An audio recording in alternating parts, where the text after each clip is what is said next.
A belligerent drunk stormed Dimebag Darrell's stage at a packed Dallas club, screaming accusations and demanding he prove he wasn't a sellout who destroyed Pantera. Instead of letting security handle it, Dimebag did something that left the entire venue speechless, and 3 years later, that same man would become one of his closest friends and biggest supporters. It was March 12, 2001, at a small club called The Basement in Deep Ellum, Dallas, and Dimebag was in the middle of one of Damageplan's first unofficial shows after Pantera's brutal and very public implosion.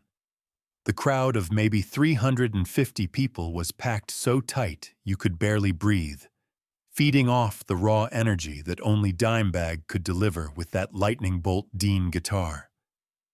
He'd just ripped through a blistering solo on a new song, the kind that made grown men weep and air guitar simultaneously, when something happened that would become absolute legend in the Texas metal scene.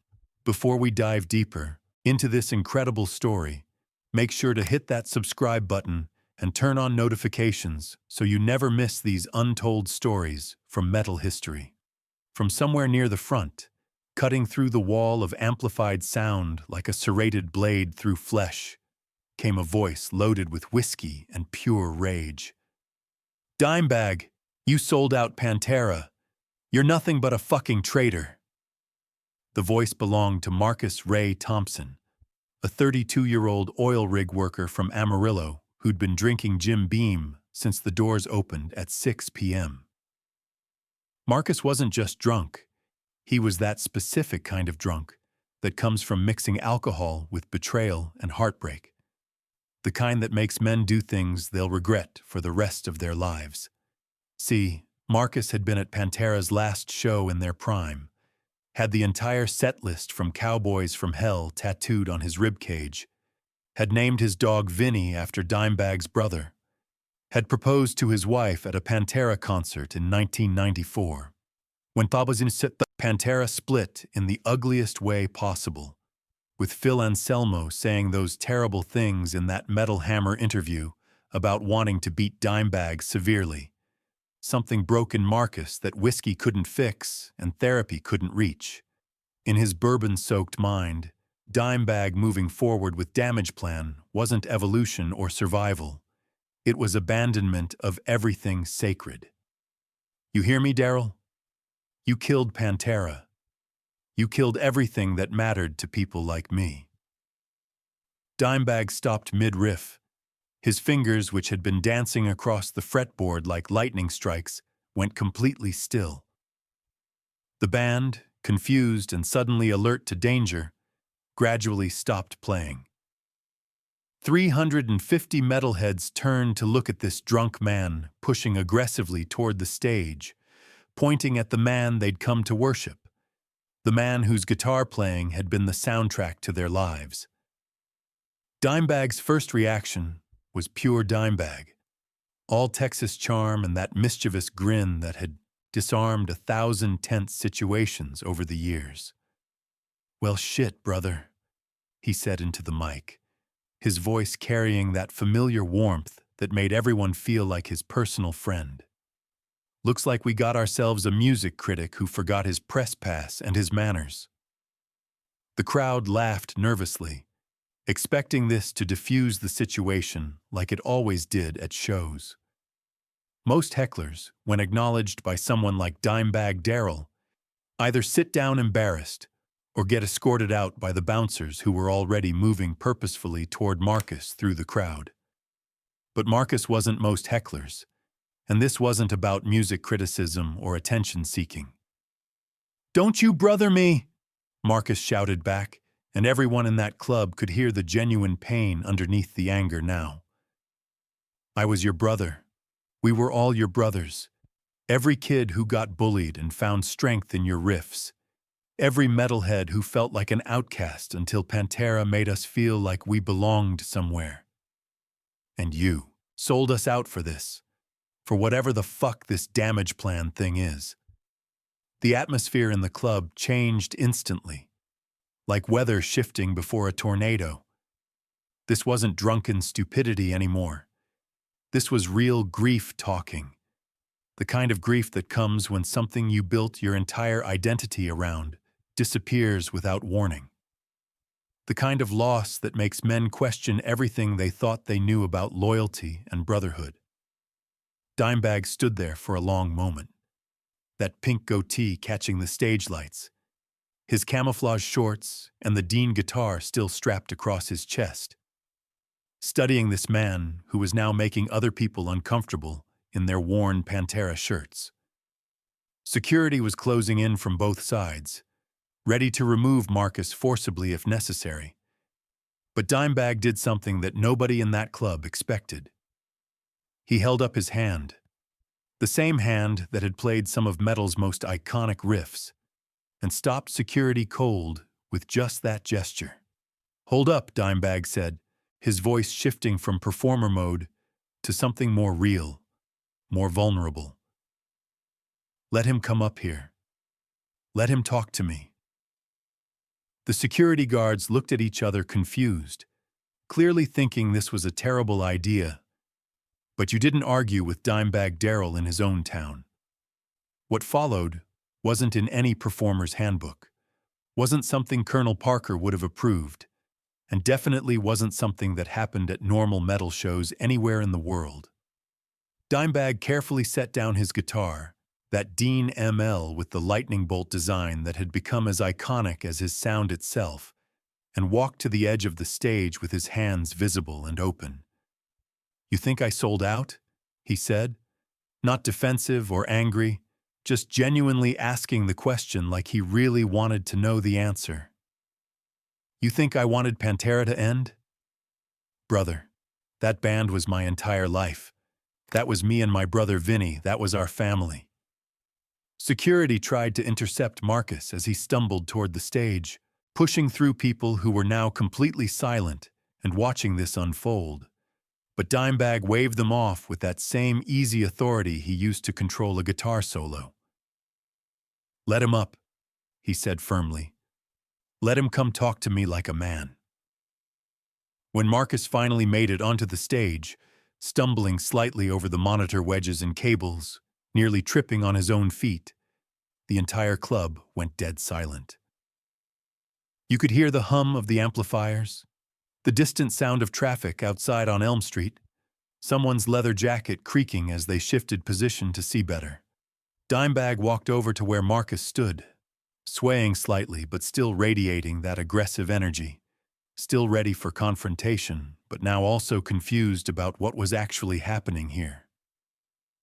"All right, brother," Dimebag said, close enough now that his voice carried through the mic clipped to his camouflage shorts. "You got something to say to me, say it. Say it to my face, not to some idea of me you got in your head."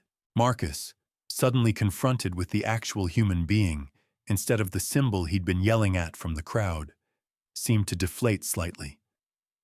His shoulders dropped, his aggressive stance softened, and you could see the anger cracking to reveal something much rawer underneath. You just, he stammered, his words slurring together. "Pantera was everything to me. It was the only thing in my life that made sense when nothing else did.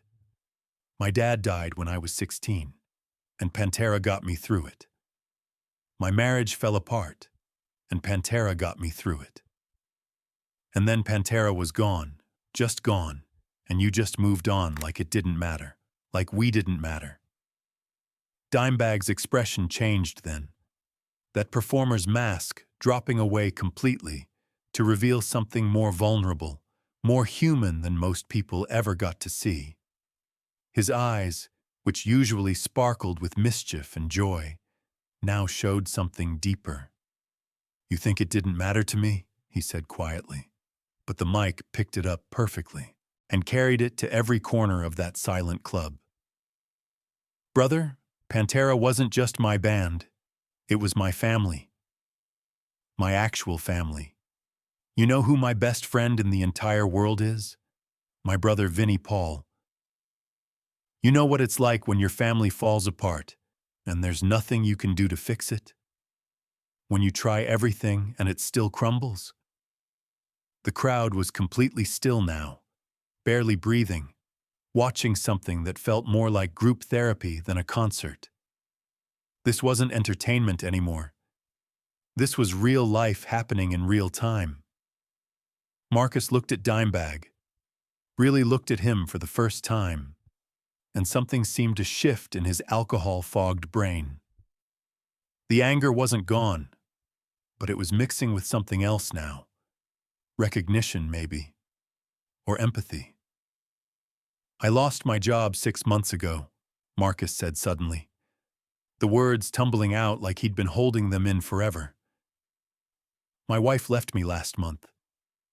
She said I cared more about metal than I did about her and our kids. Maybe she was right. I don't know. Pantera was the only thing that made sense, man. The only thing that felt real and honest. And when you guys split, especially after Phil said those things about you, it felt like losing the last thing I had to hold on to."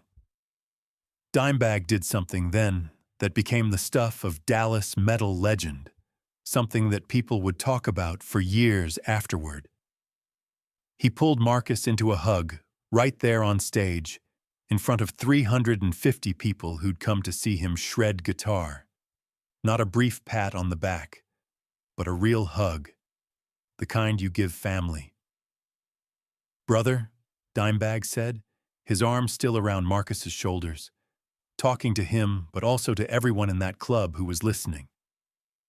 "This music, this metal shit we all love so much, it's not about perfection. It's not about bands staying together forever or never changing. It's about finding people who understand, who get it, who feel things the same way you do. And right now, brother, I get you. I understand exactly what you're feeling." What Dimebag did next showed why people would later say he understood the soul of metal better than almost anyone who ever played it. He didn't have security throw Marcus out, didn't demand an apology, didn't use his status to humiliate this drunk man who disrupted his show. Instead, he walked over to his guitar tech and grabbed a spare guitar, a basic black Dean that was used for backup. "You ever play?" Dimebag asked, holding the guitar out to Marcus. Marcus shook his head, clearly overwhelmed and confused by everything happening. "Then tonight's your night to learn," Dimebag said, grinning that grin that made him look like a mischievous kid who just thought of the best prank ever. "We're going to play Walk, and you're going to play it with me. I don't care if you hit one note right. You're going to be part of this band for the next few minutes."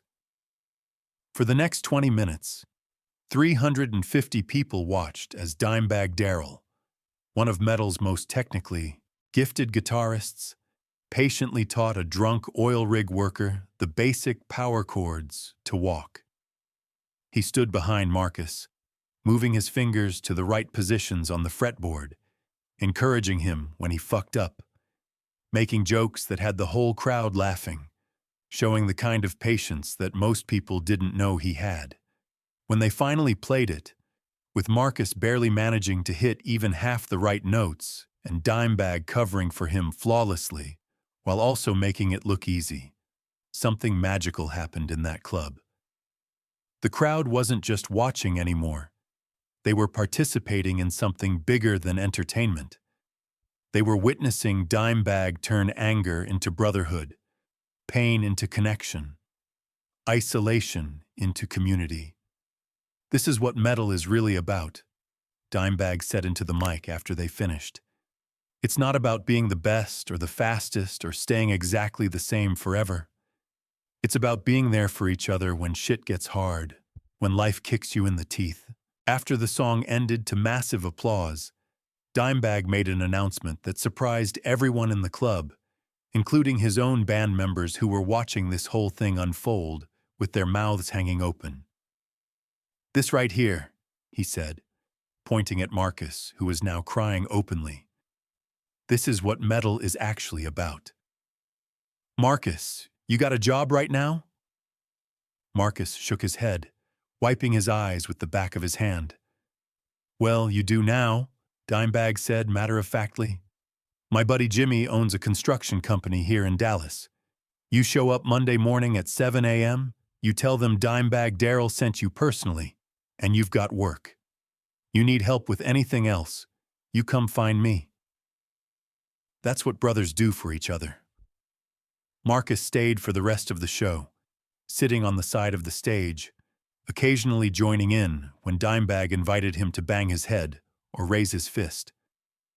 By the end of the night, he'd gone from being the show's biggest disruption to being part of its most memorable and meaningful moments. True to his word, Dimebag personally called his friend Jimmy the next morning and made sure Marcus got that construction job.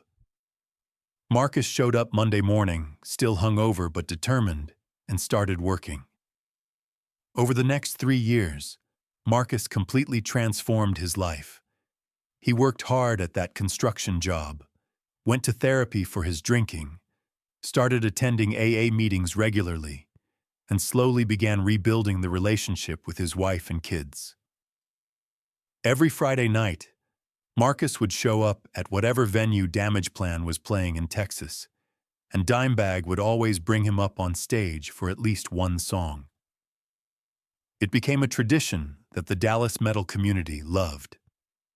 Marcus got better at guitar, too, practicing every night after work, and eventually started his own band called Second Chance, playing local clubs around Dallas. 3 years later, in 2004, Marcus's wife agreed to give their marriage another shot after seeing how much he'd changed. On their anniversary, Marcus surprised her with tickets to see Damageplan, and backstage after the show, he introduced her to Dimebag for the first time. "This is the man who saved my life," Marcus told his wife, tears in his eyes. "This is my brother." Dimebag grinned that trademark grin and said, "Nah, man, you saved your own life. I just handed you a guitar and got out of the way."